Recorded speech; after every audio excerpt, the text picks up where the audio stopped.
all of us are Arjuns, caught in their own flesh, in their blood, in their tears, in their emotions, in their past, and being caught, we forget what our dharma is. Therefore, Bhagavad Gita is immortal. As long as Arjun lives within us, we will continue to need Krishna.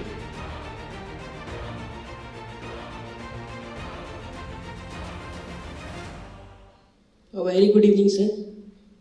Sir, according to World Bank, out of the total economic growth of India, women contribute only 17%. But their Chinese counterpart contribute 40% to their nation. As we are aiming to be a $5 trillion economic country in the near future, what we as an Indian society can do to enhance the economic women workforce in our country apart from education sector? If I get you right, what you're saying is that compared to Chinese women, Indian women contribute far less to the Indian economy in percentage terms. That's what you're saying? That's what you're saying. Okay. So you're saying how to amend that. See, how do you expect somebody to express herself, to go out, work, produce something worthwhile, if you have defined her value by the time and energy she puts in keeping your home and raising your kids? If that's how the society is going to assess the worth of a woman, what incentive does she have to go out and work? What are you telling your women? You are telling them, you stay at home, you take good care of the nest, you be a nice mother, and we will accord you respect. You will say, see how good a homemaker she is, and she is doing all the fabulous things and this and that. Now, if this is how her worth is to be determined, both economic and psychological, then tell me, what is the incentive to go out and work? Even women with great professional degrees in India, coming out from IITs, IIMs, they decide to sit at home. Many of them, obviously, not all of them. They decide to sit at home after a point, and they say, this is fine. Why is this not fine? Because the husband is earning, and my worth is being determined by several factors other than my economic productivity. So why do I need to take all the hassles and go out in the sun and brave the heat and hit the road and do something? I'll give you a very dangerous statistic. Have you heard of something called female labor participation rate? Have you heard of it? It refers to the percentage of women who are out there working and earning. So we say the economy has liberalized, the Indian economy. We say Indians are much more liberal even in mind today. Right? We say there are far more institutes of professional education today than there were, let's say, 20 years back. There are just too many seats now, and the percentage of women entering those institutions has also increased. Right? We say the girl of today is very, very forward-looking. These are the things that we say. Having said all these things, what do you expect regarding the number of working women today vis-a-vis the number of working women that were there 20 or 30 years back? What would you expect? What would you expect? Tell me. Okay, let me say, if there were 100 women working in 1980 or 1990, what would you expect be the number in 2022? What number would you expect? 1,000? Yes? Yes? The number is only slightly greater than 100, and in percentage terms it has actually dropped steeply. Percentage of the total population, because the female population itself has increased over the last 30 years. As a percentage of the population, the FLPR has actually dropped and is dropping every year. Women are getting educated and empowered and everything and are choosing to sit at home. And when they were not so educated and not so empowered within quotes, they were actually going out to work. Now, why is this happening? This is so counterintuitive and mind-boggling, is it not? How is it possible that women, with all the opportunities available to them today, with all the education that is available to them today, qualified women and knowledgeable women, they are opting to sit at home? What is happening? What is happening is that the husband's income has increased. And the husband and the wife mutually decide that now that you are earning enough, why do I go out? And this is a mutual decision, mind you. Okay, I was working for 3 years post-marriage, but now that the baby has come, why do I need to work anymore? Or I take a break from work to take care of the baby, and I think that I'll return after an year, and I never return. Because the home is such a comfortable place. Let's face it. The home is such a comfortable place, especially if there is sufficient money at home.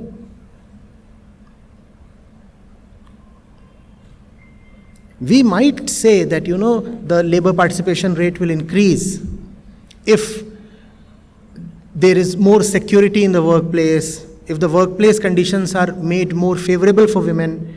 And those arguments do hold some weight, I fully agree. I agree that some women do not go to work because workplaces are unsafe, or because workplaces are not paying them enough, or there is discrimination at workplace, so some women are not going to work. But tell me, was there lesser discrimination in 1985? Then how is it possible that more and more women, educated women, empowered women, are opting to sit at home? This is again the Prakritic tendency. What does Mother Prakriti tell you? She tells you that the purpose of your life is relaxation and consumption. Now, if relaxation and consumption are happily, coolly available at home, why work? And that's the same thing that even a man would do. Today, somebody comes and puts 100 crore in your bank account.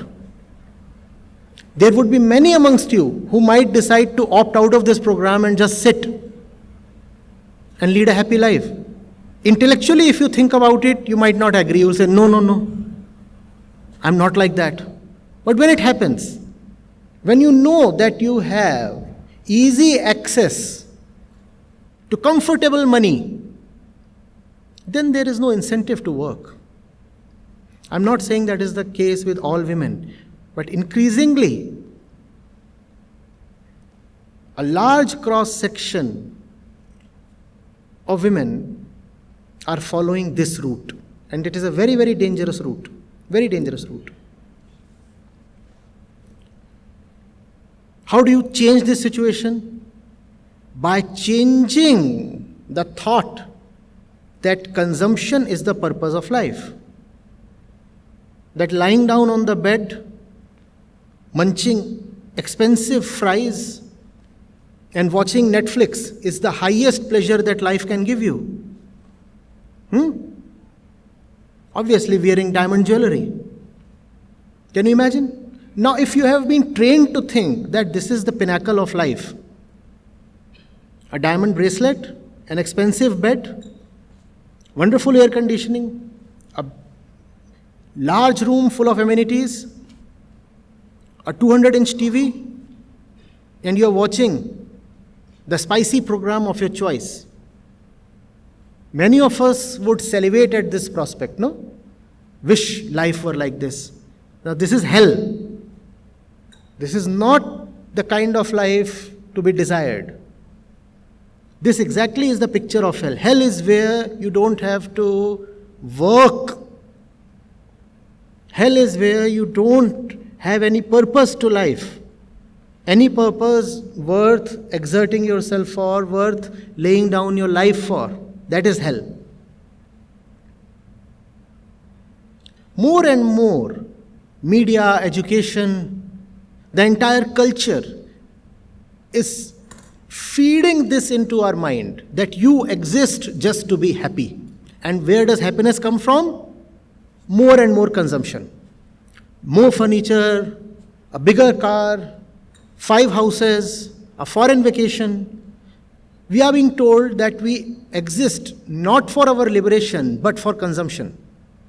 And if consumption can be somehow available for free, then why work at all? Because consumption is anyway the end purpose.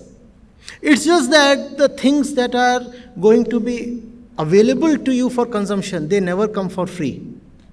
They come at the cost of your entire life. And being a woman, you know very well why somebody would give you easy access to his money and his property. You know that, don't you? It's the body that is being sold for the money. That kind of life is despicable. That is worse than hell, I say.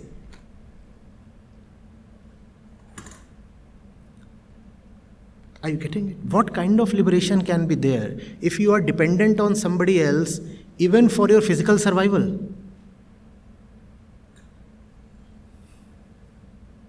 What kind of freedom is possible if you don't have even 2 rupees of your own, and then you say, his money is my money?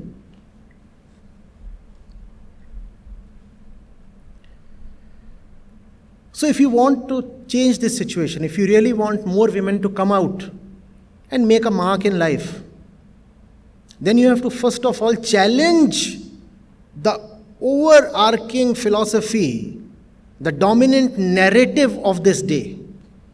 It is a very, very poisonous narrative. Capitalistic consumerism. Have money, consume. Have money, consume. It puts no emphasis on right work. In fact, it says that you are in the greatest position if you can consume a lot without having to exert even a little. That's the reason why everybody wants to have very nefarious sources of money. Because ultimately, it's the money and the consumption that counts, not the source of money. How does it matter where the money is coming from?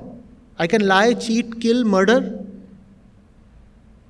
I should get something to consume.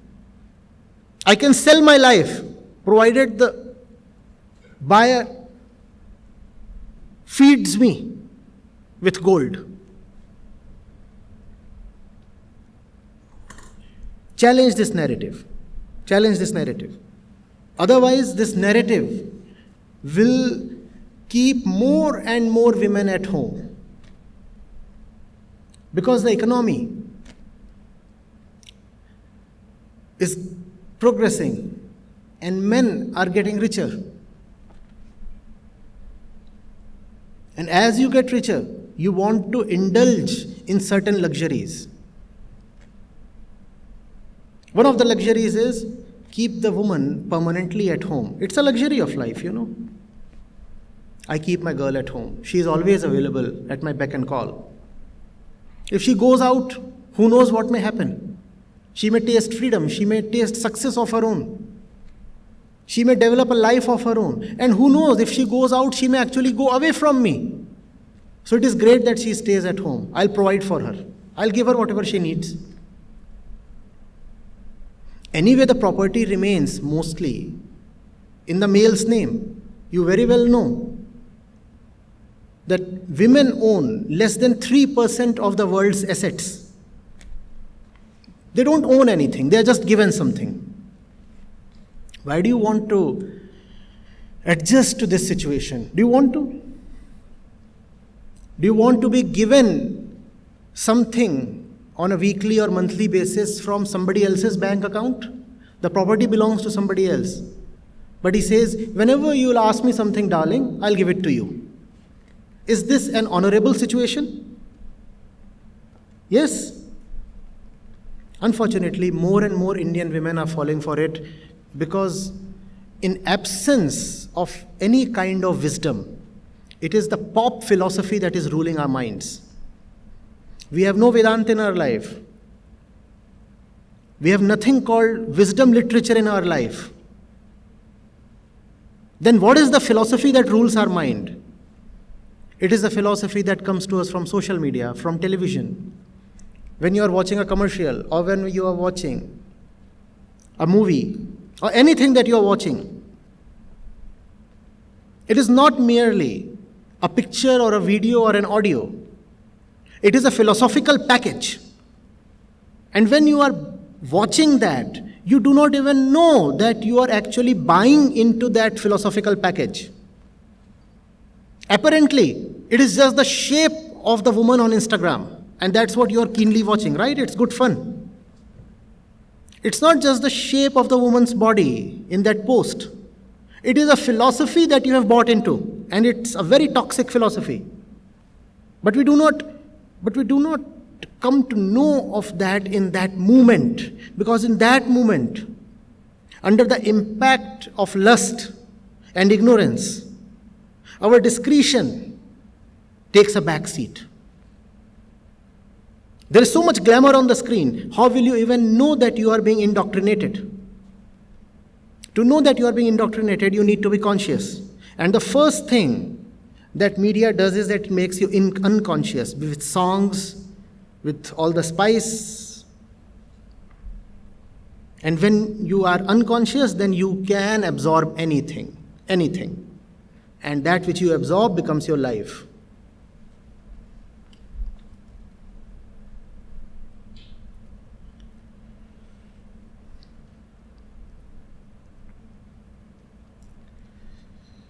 Am I going too fast for you or too ahead of you? I'm trying to keep it as simple as possible.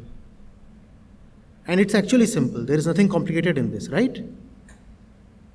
A lot of this that I'm saying, I understood it even when I was your age. So there is no great complexity here.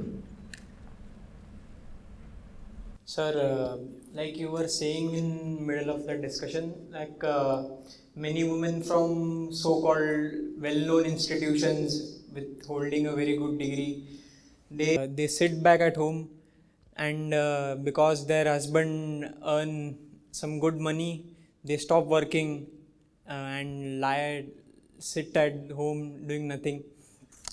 But like there is another perspective to it. Many a times it happens also because they do not have interest in what work they were doing. Like I will give you one personal example. There is a relative at my own house. She is doing a job currently, but I can see that she does not have an great interest in it. Even if she doesn't work, it is not going to make any huge difference. But she does not have any interest working from day and night. She is looking for holidays or whatever things like that. So is it very sensible to say that just because their husband are earning more, so they do not want to work? If there is nobody to feed you and you are not very interested in your job, will you still leave your job? No, wait, answer this. Nobody is fully interested in his or her job. Even men are not very interested in their jobs. Nobody is. Do they leave their jobs and sit at home? They won't, because they know there is nobody to feed them. So it is the presence of the other party ready to feed you, which is the primary factor in you saying, oh, I'm not interested, therefore I'm dropping out. Nobody is interested. Are you fully interested in your MBBS course? Nobody is 100% interested. Wait. Nobody is fully interested. Why don't you drop out then? Because you have something to take care of. Because there is a deep responsibility towards something. When you give up that responsibility, then you can say, oh, I am not interested. Even I am not extremely or absolutely interested in talking to you. What do I do? Run away. Nothing is absolute in this world. If you will ask me, am I 100% invested in this conversation? I am not. But certain things are done because they need to be done. Then isn't it like you were earlier saying like a biological mandate? It seems to be like a mandate, you know. Like The mandate is liberation, and you cannot be liberated if you are dependent on somebody else to feed your stomach. So if you are disinterested in your work, then your responsibility is to go out and create the right work for yourself. This is a very bad apology. I am disinterested in the work, so I am sitting at home. If you are disinterested and you are being true to yourself, go out and create an alternate work. First of all, try to find the right work for yourself, and if you cannot find it, then create it. What is this behavior? I am not interested, so I will sit at home, now you feed me. Now you feed me. The day he stops feeding, all your disinterest will vanish. Then you will go out and pick up whatever job is available, irrespective of your interest or lack of it. So this is a very bad apology. Don't be fooled by it.